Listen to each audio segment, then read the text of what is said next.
Olá! Seja muito bem-vindo ao nosso estudo de hoje.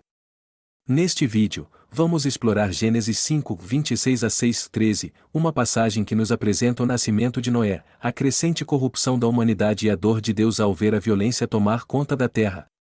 Veremos como, em meio a um mundo corrompido, Noé se destaca como um homem justo, íntegro e que andava com Deus. Vamos refletir sobre como a fidelidade de Noé trouxe esperança e como Deus começou a revelar seu plano de salvação em meio ao juízo. Prepare sua Bíblia e venha mergulhar conosco neste estudo repleto de ensinamentos. Vamos começar. O nascimento de Noé e o aumento da corrupção na terra. Gênesis 5, 26. Depois que gerou Lameque, Matusalém viveu 782 anos e gerou outros filhos e filhas. Matusalém, conhecido por ser o homem mais longevo registrado na Bíblia, dá continuidade à linhagem ao gerar Lameque. Sua longa vida demonstra a paciência e a graça de Deus em preservar a humanidade, mesmo em tempos de crescente corrupção. Gênesis 5, 27. Matusalém viveu ao todo 969 anos, e morreu. Aqui, Matusalém encerra sua longa jornada, destacando a inevitabilidade da morte para todos os descendentes de Adão. Sua vida serve como um símbolo da extensão da graça de Deus antes de um evento marcante, o dilúvio que viria nos dias de Noé. Gênesis 5, 28. Aos 182 anos, Lameque gerou um filho. Lameque, filho de Matusalém, se torna pai e nos introduz a um novo personagem central na narrativa bíblica, de Noé. Este evento prenuncia o papel importante que Noé desempenhará no plano de Deus para a humanidade. Gênesis 5, 29. Deu-lhe o nome de Noé e disse: dele nos aliviará do nosso trabalho e do sofrimento das nossas mãos, causados pela terra que o Senhor amaldiçoou. Lameque, ao nomear seu filho Noé, revela uma esperança profunda. O nome Noel significa descanso ou consolo, apontando para o desejo de alívio em um mundo marcado pela maldição do pecado. Isso demonstra que, mesmo em meio à corrupção, a esperança na intervenção de Deus permanece viva.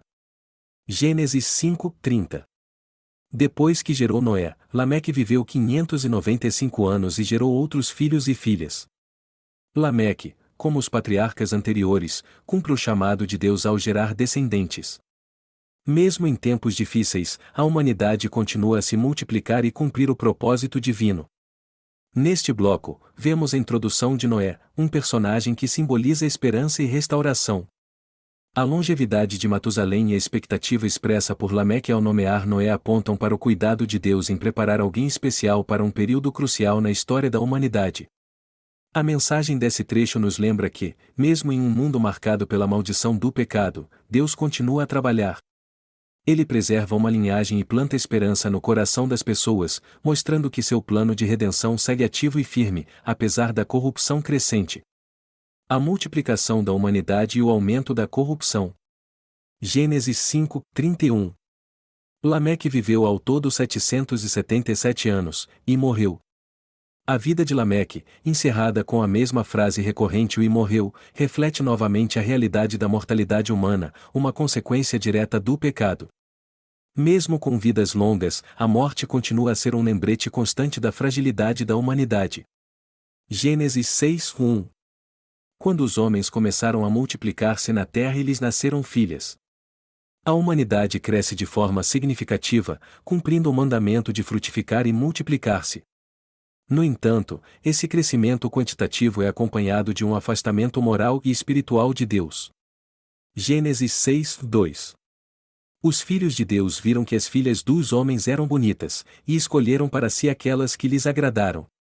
Este versículo descreve uma união problemática entre os filhos de Deus e as filhas dos homens. Embora haja debate sobre a identidade dos filhos de Deus, o resultado é claro: essas uniões desordenadas refletem o avanço do pecado e o rompimento dos valores ordenados por Deus. Gênesis 6, 3. Então disse o Senhor: por causa da perversidade do homem, meu espírito não contenderá com ele para sempre, e ele só viverá 120 anos. Aqui, Deus estabelece um limite de tempo à humanidade, mostrando sua paciência, mas também seu juízo iminente. Os 120 anos podem se referir ao tempo restante antes do dilúvio, quando Deus limparia a terra da corrupção.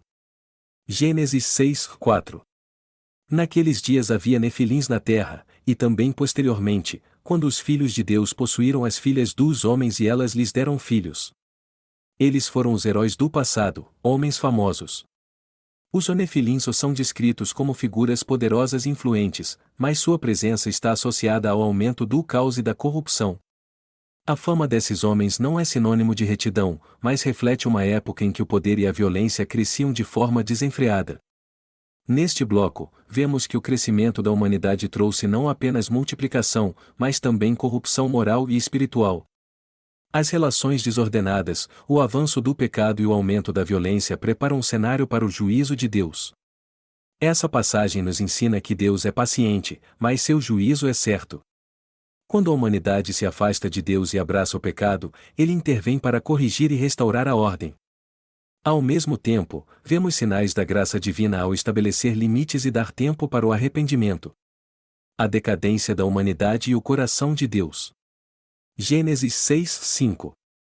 O Senhor viu que a perversidade do homem tinha aumentado na terra, e que toda a inclinação dos pensamentos do seu coração era sempre e somente para o mal. Deus observa que a corrupção da humanidade atingiu um ponto crítico. Não era apenas a prática do pecado, mas a inclinação constante do coração humano para o mal. Este versículo revela a profundidade do afastamento do ser humano de Deus. Gênesis 6:6. Então o Senhor arrependeu-se de ter feito o homem sobre a terra, e isso cortou-lhe o coração. Esta passagem expressa, de forma antropomórfica, a tristeza de Deus em relação à humanidade. O termo arrependeu-se não significa erro da parte de Deus, mas reflete sua dor e lamento pelo caminho que o ser humano escolheu. O pecado da humanidade impacta diretamente o coração de Deus. Gênesis 6:7. Disse o Senhor: o farei desaparecer da face da terra o homem que criei, os homens e também os animais, os seres que rastejam e as aves do céu, pois me arrependo de havê-los feito. Deus anuncia seu juízo sobre a terra, determinando que a criação, corrompida pela maldade do homem, será destruída. A decisão divina demonstra sua santidade e justiça, pois ele não pode ignorar o pecado desenfreado. Gênesis 6:8. Porém Noé encontrou graça aos olhos do Senhor. Em meio à corrupção generalizada, Noé se destaca como alguém que agrada a Deus. Este versículo introduz uma nota de esperança, de mesmo em tempos de grande pecado e destruição iminente, Deus estende sua graça àqueles que permanecem fiéis a Ele. Neste bloco, vemos a gravidade do pecado da humanidade e como ele entristece o coração de Deus. O afastamento completo do homem de seus caminhos leva Deus a anunciar o juízo, mas, mesmo em meio à corrupção, há um sinal de esperança de Noé, um homem que encontrou graça diante de Deus. Essa passagem nos lembra que Deus é justo e santo, mas também gracioso. Ele vê aqueles que permanecem fiéis em meio ao caos e sempre reserva um caminho de salvação e esperança, mesmo quando tudo parece perdido. A introdução de Noé e o plano de salvação. Gênesis 6:9. Esta é a história da família de Noé. Noé era homem justo, íntegro entre o povo da sua época, ele andava com Deus. Noé é apresentado como um contraste à corrupção generalizada da humanidade. Sua justiça e integridade destacam sua vida de fé e obediência, mesmo em um mundo dominado pelo pecado. A expressão andava com Deus remete à comunhão especial que Noé tinha com o Criador. Gênesis 6:10. Noé gerou 3 filhos, Sem, Cã e Jafé. Noé, como patriarca, dá início a uma nova geração. Seus filhos serão personagens fundamentais na continuidade da humanidade após o juízo que está por vir. Gênesis 6:11. A terra estava corrompida aos olhos de Deus e cheia de violência. Este versículo resume a condição espiritual e moral da humanidade. A corrupção e a violência dominam a terra, evidenciando o afastamento completo do homem em relação aos princípios estabelecidos por Deus. Gênesis 6:12. Deus viu como a terra estava corrompida, pois toda a humanidade havia corrompido a sua conduta. A perspectiva de Deus é clara e a corrupção da humanidade é universal. A inclinação pecaminosa dos homens não afeta apenas a conduta individual, mas toda a ordem da criação. Gênesis 6:13. Então Deus disse a Noé: darei fim a todos os seres humanos, porque a terra encheu-se de violência por causa deles. Eu os destruirei com a terra. Deus comunica a Noé sua decisão de trazer juízo sobre a humanidade por meio da destruição. Este anúncio marca o início de um plano divino que, embora envolva juízo, também trará um meio de salvação para Noé e sua família. Neste bloco, a figura de Noé emerge como um símbolo de esperança e fidelidade em meio à corrupção e violência da humanidade. Enquanto Deus observa a depravação completa do mundo, ele encontra em Noé alguém justo e íntegro, apto para ser parte de seu plano de salvação. Essa passagem nos ensina que, mesmo em tempos de grande maldade, Deus procura aqueles que escolhem andar com ele. A história de Noé é um lembrete de que a obediência e a fé nos aproximam de Deus, e que, através de sua graça, ele sempre oferece um caminho para aqueles que o buscam. Que estudo profundo e cheio de reflexões tivemos hoje! Neste vídeo, exploramos Gênesis 5, 26 a 6, 13, onde vimos o nascimento de Noé, um homem justo e íntegro, que andava com Deus em meio a uma humanidade corrompida e violenta. Acompanhamos como a maldade do coração humano entristeceu profundamente o Criador, levando-o a anunciar o juízo sobre a terra. Porém, mesmo diante da destruição iminente, vimos que a fidelidade de Noé trouxe esperança e preparou o cenário para o plano de salvação de Deus.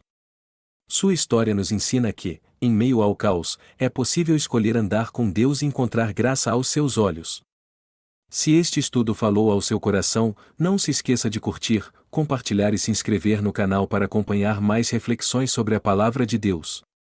Que Deus abençoe você e toda a sua família, e nos encontramos no próximo vídeo. Até lá!